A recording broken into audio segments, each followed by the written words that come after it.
within the confines of what we're discussing and how we discuss them, we have Maria Lopez Solas from Iberia, we have Joanne Tan from SQ, Singapore, and Leanne Garrity from ANZ, New Zealand. Thank you one and all for joining us. I think the issue is putting aside, what is, do you see, the fighting ground when it comes to the passenger?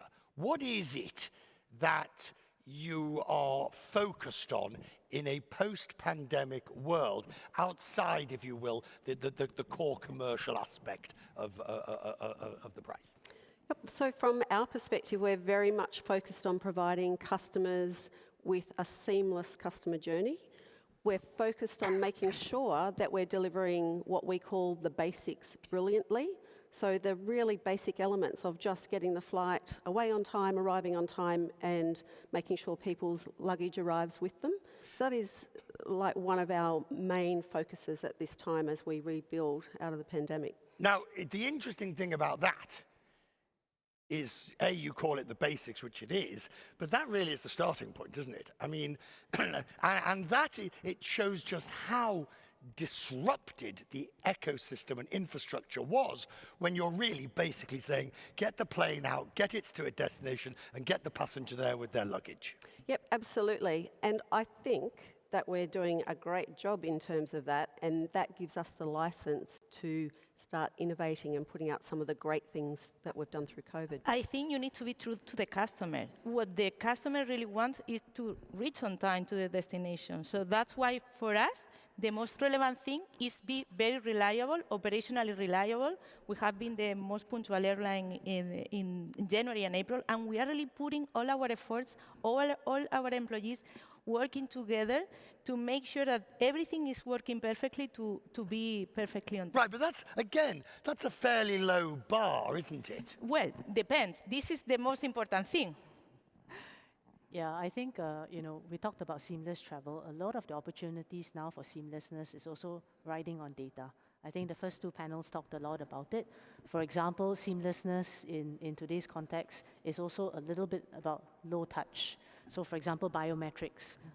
In flight, instead of doing shopping by catalog, it's really ability to do so digitally, in-flight e-shopping. So really, I think the customer expectation is certainly the basics, but also the basics in a digital and a little bit more seamless and touchless experience. Right, so how significant are the, accepting the basics, how significant are these, I don't want to say they're not ancillaries, because they're crucial to the core experience, but at the same time, the focus of all these extra, the retail opportunities, the distribution channels of the tickets and those sort of things? I think core to this, and LG touched upon it, the customer just wants to arrive with baggage. I know it doesn't sound like it's a huge thing, but I think in the last year, when passengers were traveling and not getting their baggage, the basics are really, really important. The rest of the things that you're trying to sell them, that's not important as much as getting there, getting the bags, getting the seat, and arriving on time. But from your point of view, as you look to maximize the experience, the opportunity, and indeed the revenue from the customer, where are you focusing attention in that sense? Yeah, our attention is very much focused on enabling customers to self-serve. So it's one thing that we've learnt over the last couple of years is that customers actually want to be in control of their travel arrangements, particularly when things go wrong. So it's enabling self-service as much as we possibly can, and ensuring that at the same time, when we develop products and experiences, they are readily available and easily booked. The self-serve, I find difficult. Depends. There are lots of kind of different customers, and we need to make sure that we serve all. Right, but the chatbot is useless. Depends on what. We need to continue to grow. But there are, you know how much did it reduce the percentage of, minutes that customers need to be waiting in the contact center because the chatbot are working properly. So Employ more people to answer the phones. we also have more people, but to the premium customers. So because there is many kind of different customers, Right. we have the premium segments and the low cost. So maybe I think Maria is talking about is really somewhat of a de-averaging. There are the basics that, we all move towards self-service because LG is right. People want to have control, right? Nobody wants to have someone else do stuff for them if they can do it themselves. It's much easier. But there are certain use cases where, it's impossible to self-serve. You take an awful long time and you really want to reach out and speak to someone. And for that, certainly for SIA, we have really doubled down on that. We've hired more people over the course of pandemic, even though we're now dealing with fewer people, but the issues are now more complicated. We believe that self-service is the key for customers into the future. So all of our focus is on enabling that, Richard. And, I appreciate there's challenges with travel at the moment because it is more complex and customers do need more support. But I think over time, using digital and technology to make sure that we maximise the opportunity for self-service is really important. And the industry's platforms are so legacy and so out of date when it comes to retailing. My personal view is that we need to accelerate the progress in terms of bringing us to a modern retail environment. Right, but what are you retailing? Well, the way the system is set up at the moment, for much of it, it's really disparate in terms of how you can distribute your product. So we have customers that tell us, and we develop products to meet their expectations and the experiences they want. So I know you've been talking a lot about Skynest over the last 48 hours, and that's an example. People told us they want to sleep when they travel on really long-haul flights. We need to have the retailing technology to be able to seamlessly sell that through all channels. And we're not there. We have a long way to go as an industry to maximise the full potential in terms of retailing. Which puts you all in a very interesting position, doesn't it? Because on the one hand, you're dealing with the basics. Get the plane out on time, get the people there on time, and get them with their luggage. But the future is all this other stuff that you can't ignore. Not unless at your peril, and you have to give. How do you balance that between not letting anything slip through the cracks? Well, you need to have very clear your priorities. You cannot prioritize every innovation. You need to decide what is your value proposition, and then decide where you put your resources. For example, for us, servicing is a huge opportunity, but also delivering some kind of products for the business customers, because we really believe the corporate customer is going to come back, so we really want to be very close to them. So we are working on delivering those products for those customers. And how difficult is it now? To some extent, how far has the model, if it's not exactly been broken, it's been changed? The fighting ground, premium leisure. Yes, business is coming back, business travel is coming back, but I don't think anybody would willingly or knowingly give a number as to what you think it would finally be down, 20%, 30%. During the pandemic, we said 40, 50%. Now it's 15%. I don't know. But I think, regardless of which segment, some of the basics remain the same. I'm sorry to keep harping back to this, but people want to arrive, and in the entire journey, they want, at least for our customers, they want good service. Whether you're a corporate customer, you're premium leisure, you want a certain level of service, and that's what we aim to deliver. So you talked about balancing, but they're not two disparate things, right? Delivering the basics, delivering it well, and really then layering on opportunities for retailing if the customer wants it, and not every customer wants it. I guess what I'm trying to understand is you're all dealing with rebuilding the basics, but it's the layering bit. Delivering the basics is the starting point. It's the layering bit when it starts getting interesting. Yeah, but delivering the basics, many elements. And for us, the service, our brand, our premium, that's all of the basics. It's not always just, it's not just the basics of. Right. I think the point I was going to make is that you need to be able to somewhat deliver the basics to have the license to be able to do some of the innovative things and then layer the things on top. And so, I mean, whether it be innovation through digital means or otherwise, we use those opportunities also to have a little bit of fun with the brand and make the customer, we'll show the customer that we know what they want. So, I mean, an example is recently we wanted to change our snack proposition on board our domestic services, right? It's a small snack.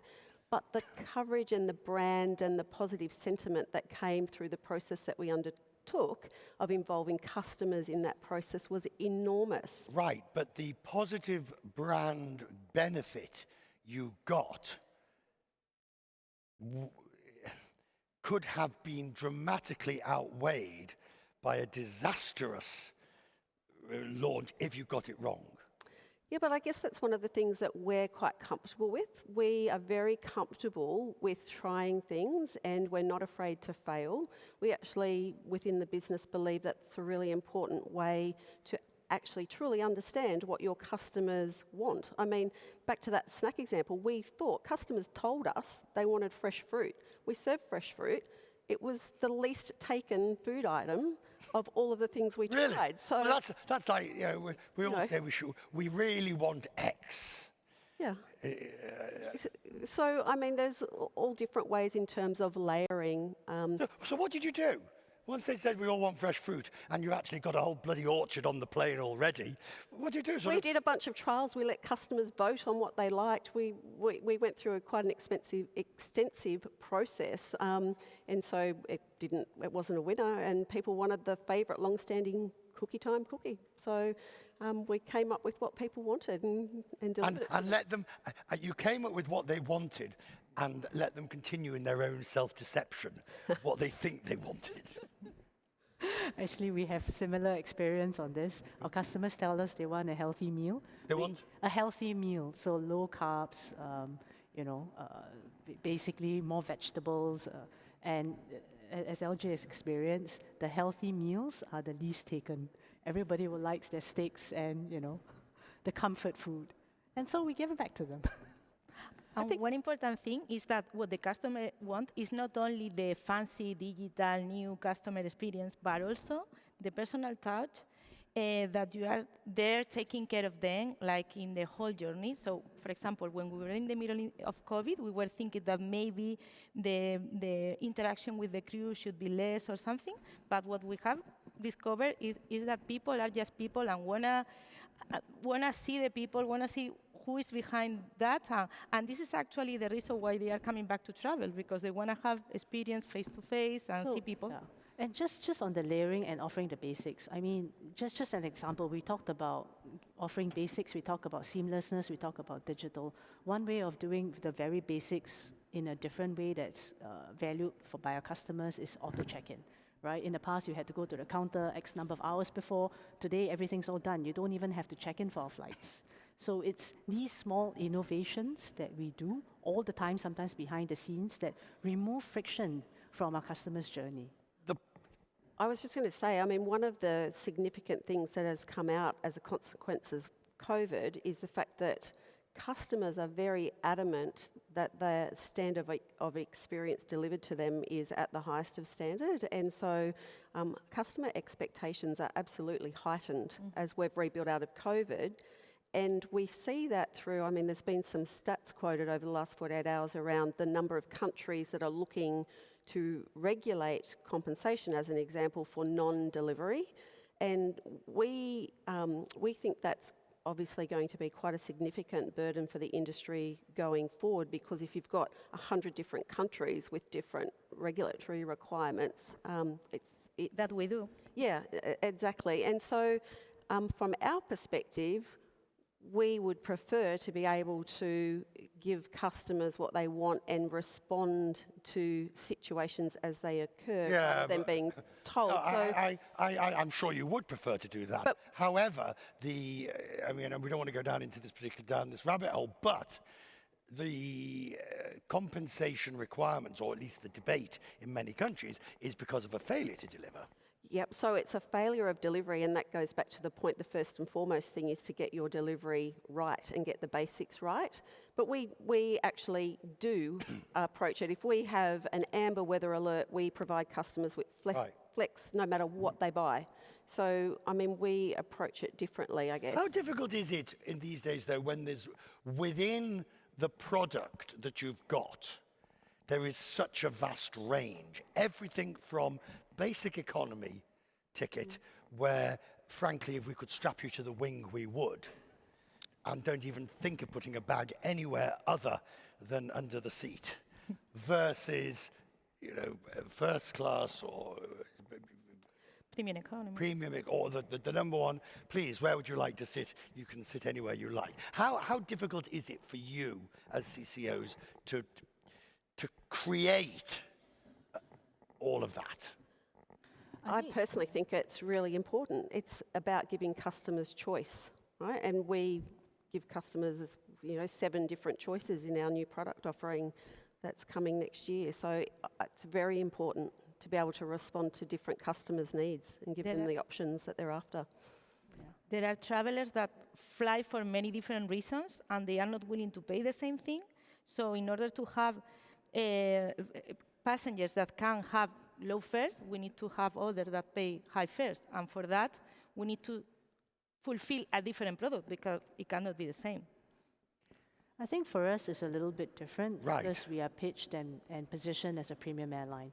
So, you know, your example about basic economy being strapped to the wing, I think as a brand, there is a basic, for even the most basic premium economy product that we have defined. And beyond that, you know, there is a layering, there is some differentiation, but we do protect the minimum of what we give our customers. So we certainly do not fragmentize, or we do not strip it, even the basic product, down to the bare bones. There is a level that we protect that the customer knows he will get when he travels with Singapore Airlines. Right. For example, during COVID, we have seen a demand that in our case we didn't see before of travelers traveling for leisure, but that wanted to have a more premium experience. So we are developing products to address those needs. And this is a win-win for everyone, for the customers, for everyone, for the employees, for ourselves. When you're developing these things, you are, of course, looking over your shoulder at each other, in a sense. And unless there's a dramatic cultural difference between the different markets, do you all pretty much come up with the same result? You know, does your research all show you the same sort of ideas of what customers want?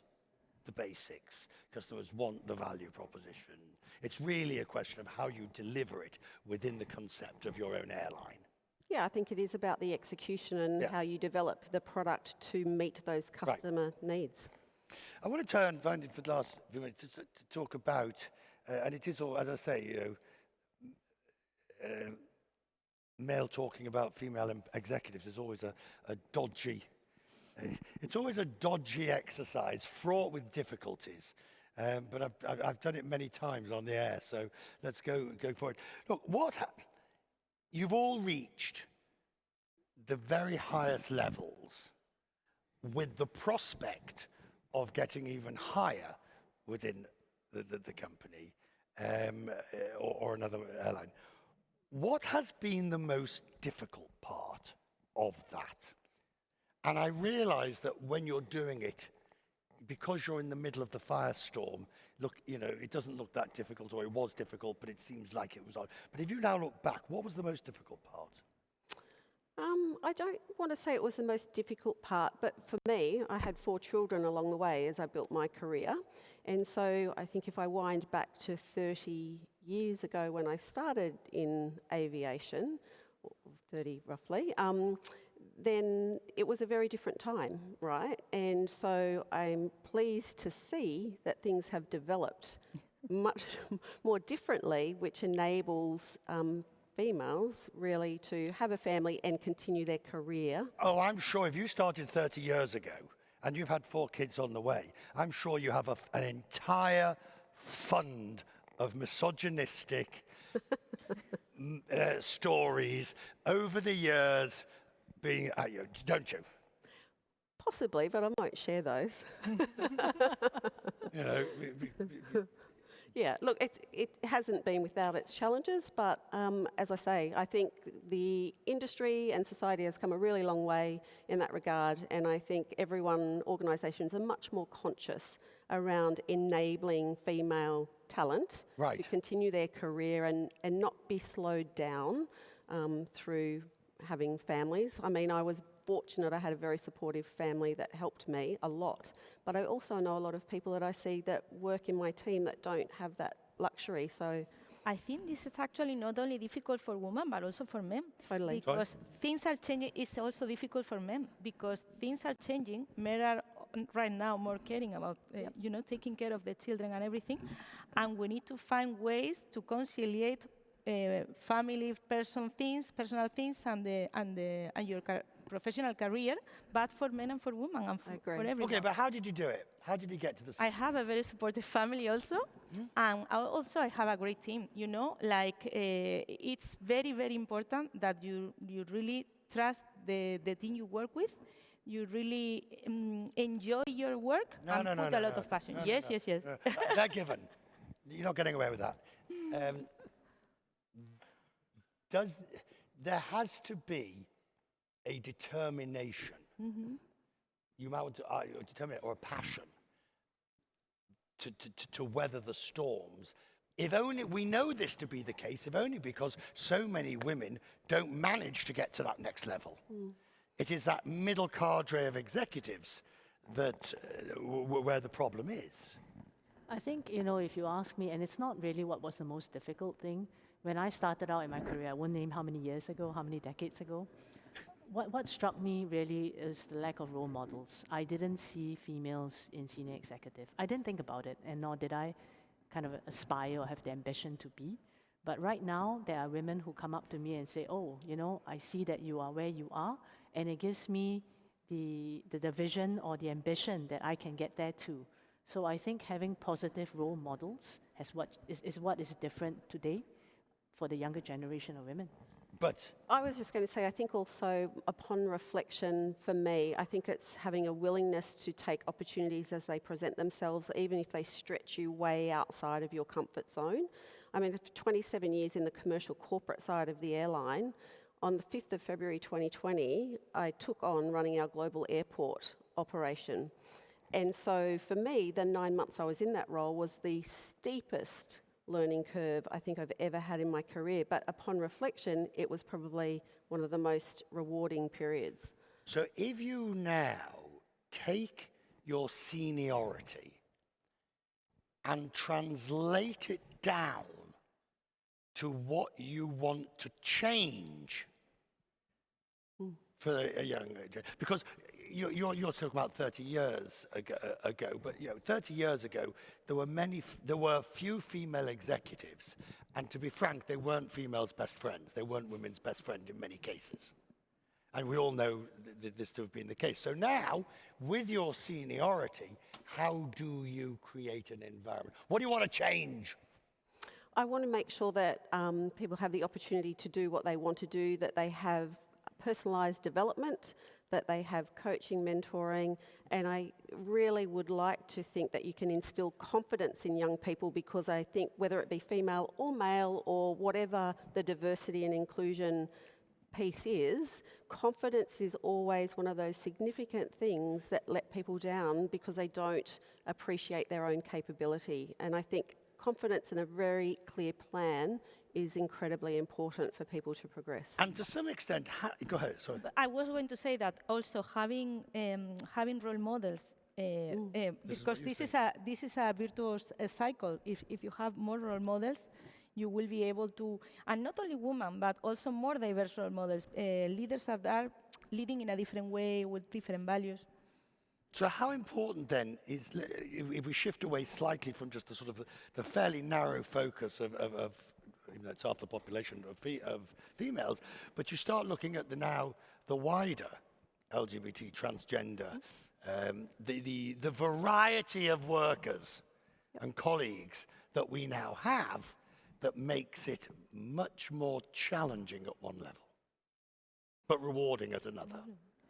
I mean, at the end of the day, I think it's all about giving people equal opportunities. I mean, speaking as a female, I wouldn't want affirmative action to be given opportunities just purely because I belong to a minority group.